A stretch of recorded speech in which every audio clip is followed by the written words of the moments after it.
People who think from their deeper rationality can see that there is a connection of all things, through intermediate ones with a first, and that anything that is not so connected will disintegrate.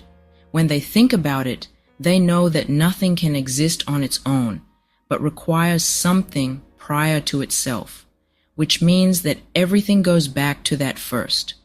They know that the connection with what is prior is like that of an effect with its efficient cause, since when the efficient cause is removed, the effect comes apart and collapses.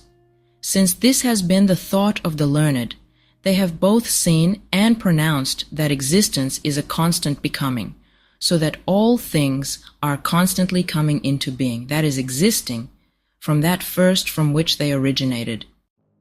But there is no way to explain briefly the nature of that connection of everything with what is prior, and therefore with the first that is the source of everything, because it is varied and diverse.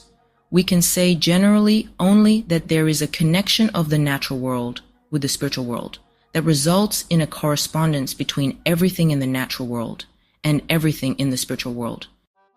We have been so created that we have a connection and a union with the Lord, while with angels we have only an association. The reason we have only an association, not a union, with angels is that we are from creation like angels in respect to the deeper levels of our minds. We have a similar purposefulness and a similar capacity to understand. This is why we become angels after death if we have lived according to the divine pattern, and why we then, like the angels, have wisdom. So when we talk about our union with heaven, we mean our union with the Lord and our association with angels, since heaven is not heaven because of anything that really belongs to the angels, but because of the divine nature of the Lord. Over and above what angels have, though, there is the fact that we are not just in a spiritual world by virtue of our inner natures, but are at the same time in a natural world by virtue of our outward natures. These outward things that are in the natural world are all the contents of our natural or outer memory, and the thinking and imaging we do on that basis. In general, this includes our insights and information together with their delights and charm, to the extent that they have a worldly flavor, and all the pleasures that derive from our physical senses. Then, too, there are those senses themselves and our words and actions. All these are ultimate things in which the Lord's divine inflow comes to rest, since it does not stop in the middle but goes on to its very limit. We may gather from this that the ultimate form of the divine pattern is in us, and since it is the ultimate form, it is the basis and foundation. Since the Lord's divine inflow does not stop in the middle but goes on to its very limit, as just stated, and since the intermediate region it crosses is the angelic heaven, and the limit is in us, and since nothing disconnected can exist, it follows that there's such a connection and union of heaven with the human race that neither can endure without the other. If the human race were cut off from heaven, it would be like a chain with a link removed, and heaven without the human race would be like a house without a foundation. However, since we have broken this connection by turning our inward natures away from heaven and toward the world and ourselves, through our self-love and love of the world, and have so pulled away that we no longer serve heaven as its basis and foundation, the Lord has provided a medium to serve in place of that basis and foundation, and to maintain the union of heaven with humanity. That medium is the Word. Just how the Word serves as that medium, though, has been shown at length in Secrets of Heaven, and all of the pertinent material has been collected in the booklet The White Horse, described in the Book of Revelation, and also in the appendix to the New Jerusalem and its heavenly teachings. I have been told from heaven that the earliest people had direct revelation because their inner natures were turned toward heaven, and that this was the source of the Lord's union with the human race at that time. After those times, though, there was not the same kind of direct revelation, but an indirect revelation through correspondences. All their divine worship consisted of these, So the churches of those times were called symbolic churches. They knew what correspondences and representations were, and that everything on earth answered to spiritual things in heaven and the church, or represented them, which amounts to the same thing. In this way, the natural elements that constituted their outward worship served them as means for thinking spiritually and therefore thinking with angels. Once all knowledge of correspondences and representations had been lost, then a word was written in which all the words and the meanings of the words are correspondences, and therefore contain that spiritual or inner meaning in which angels are engaged. So when we read the word and grasp it in its literal or outward meaning, angels grasp it in its inner or spiritual meaning. In fact, all the thought of angels is spiritual, while ours is natural. These two kinds of thought do seem different, but they are one because they correspond. This is why, after we had moved away from heaven and broken the connection, the Lord provided that there should be a means of union of heaven with us through the Word. I should like to use a few passages to show how heaven is united with us through the Word. The New Jerusalem is described in the book of Revelation as follows.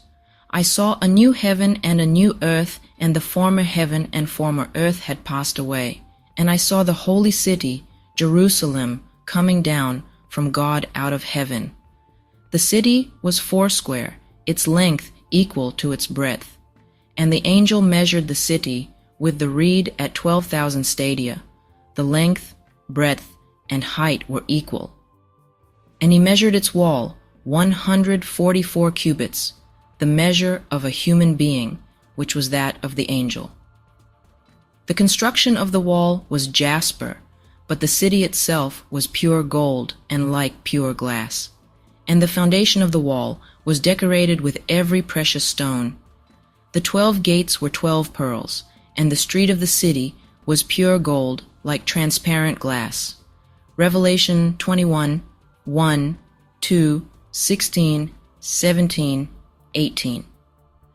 People who read this understand it simply according to its literal meaning, namely, that this visible sky and earth are going to perish and that a new heaven is going to be established, that on a new earth the holy city Jerusalem is going to descend, and that all its measurements will be as described. But the angels who are with us understand it very differently, understanding spiritually what we take in a natural sense. For them, the new heaven and the new earth mean a new church. The city Jerusalem descending from God out of heaven means its heavenly doctrine revealed by the Lord. Its length, breadth, and height, which are equal at 12,000 stadia, mean all the good and true elements of that doctrine grasped as a single whole. The wall means the truths that protect it. The measure of the wall being 144 cubits, which was the measure of a human being, that is, of the angel, means all those protective truths grasped as a single whole and their quality. The 12 gates made of pearls mean introductory truths. Pearls mean that kind of truth. The foundations of the wall that were of precious stones mean the acknowledgments on which that doctrine is based. And the gold like pure glass of which the city and its streets were made means the good of love that makes doctrine and its truths transparent. This is how angels understand all these things, so it is not the way we do. This is how our natural concepts are transformed into spiritual concepts among angels without their knowing anything about the literal meaning of the word, about the new heaven and the new earth, for example, or the new city Jerusalem, its wall, the foundations of the wall, and its measurements. Still, the angels' thoughts form a unity with ours because they correspond. They form a single whole, almost like the words of a speaker, and the understanding of those words by a listener who is focused not on the words themselves, but on understanding them. This may enable us to see how heaven is united to us through the Word. For another example from the Word, in that day there will be a highway from Egypt to Assyria, and Assyria will come into Egypt, and Egypt into Assyria, and the Egyptians will serve the Assyrians. In that day, Israel will be a third for Egypt and Assyria, a blessing in the middle of the land, whom Jehovah of hosts will bless, saying, Blessed is my people Egypt, and the work of my hands, Assyria, and my inheritance, Israel. Isaiah 19:23, 24, 25. We can see how people on earth think and how angels think when they read this, if we look at the literal meaning of the word and at its inner meaning. We think, on the basis of its literal meaning, that Egypt and Assyria are going to be converted to God and received, and that they will become united to the Israelite nation. The angels, though, think on the basis of its inner meaning about people of the spiritual church who are being described here in that inner meaning. Their spiritual level is Israel, their natural level is Egypt, and their rational level, which is the intermediate level, is Assyria. Still, these two meanings are one because they correspond. Consequently, when angels are thinking spiritually like this, and we are thinking naturally the way we do, we are united almost like a soul and a body. The inner meaning of the word is its soul, and the literal meaning is its body. The word is like this throughout, so we can see that it is a means of heaven's union with us, and that the literal meaning serves as its basis and foundation. There is also a union of heaven through the word with people who are outside the church where the word is not found. For the Lord's church is everywhere and exists with everyone who acknowledges something divine and lives considerately. People like this are taught by angels after their decease and accept divine truths. There will be more on this below in its proper chapter, where we discuss non-Christians. In the Lord's sight, the universal church on earth is like a single individual, just as heaven is. However, the church where the word is and the Lord is known through it is like the heart and lungs of that person. It is common knowledge that the viscera and members of the whole body get their life from the heart and lungs by various roots. So too, the human race that is outside the church, where the word is, gets its life in the same way and constitutes the members of that person. Heaven's union through the word with people who are at a distance can be compared to light that spreads in all directions from a center. The divine light is in the word, and the Lord is present there with his heaven. People who are far off also receive light from that presence. It would be different if there were no word, which can be more fully understood by reference to what has been presented above about the form of heaven that determines its gatherings and communications. Still, this mystery is understandable to people who are in spiritual light, but not to people who are only in natural light. People who are in spiritual light, that is, see quite clearly countless things that people who are in natural light alone either do not see at all or see only as a single vague entity. If there had not been this kind of word on our earth, the humanity of our earth would have separated itself from heaven, and once separated from heaven would no longer have had any rational ability. Our human rational ability, in fact, arises from an inflow of light from heaven. We on this earth are by nature incapable of accepting any direct revelation and being taught about divine truths by that means, unlike the inhabitants of other planets whose abilities have been dealt with in their own separate booklet.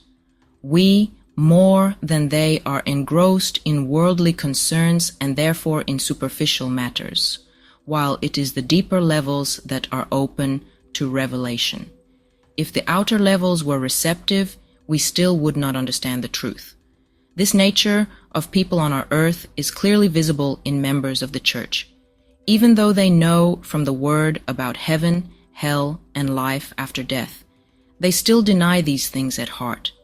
This includes people who have made a name for themselves for outstanding learning, who you would think would therefore be wiser than others. I have talked with angels about the word on occasion, and have told them that it is looked down on by some people because of its pedestrian style. They know absolutely nothing about its deeper meaning, and therefore do not believe that this kind of wisdom lies hidden within. The angels have told me that even though the style of the word may appear pedestrian in its literal meaning, it is qualitatively incomparable because divine wisdom lies hidden not just in the overall meaning, but in every word, and that this wisdom shines out in heaven. They have wanted to declare that because it is divine truth, it is heaven's light, since divine truth in heaven is radiant. They have added that without this kind of word, there would be no light of heaven among the people of our earth, and consequently no union with heaven for them. For the amount of heaven's light there is among us determines the union, and therefore the extent to which we have any revelation of divine truth through the word. The reason people do not know this union exists through the spiritual meaning of the word corresponding to its natural meaning is that the people of our earth do not know anything about angels' spiritual thinking and conversation. They do not know that this is different from our natural thinking and conversation, and anyone who does not know this cannot possibly know what the inner meaning is, and therefore cannot know that it can make this kind of union possible. They have also said that if we knew that this kind of meaning existed, and when we read the word did our thinking with any knowledge of it, we would come into a deeper wisdom and be more closely united to heaven, because in this way we would have access to concepts like those of angels.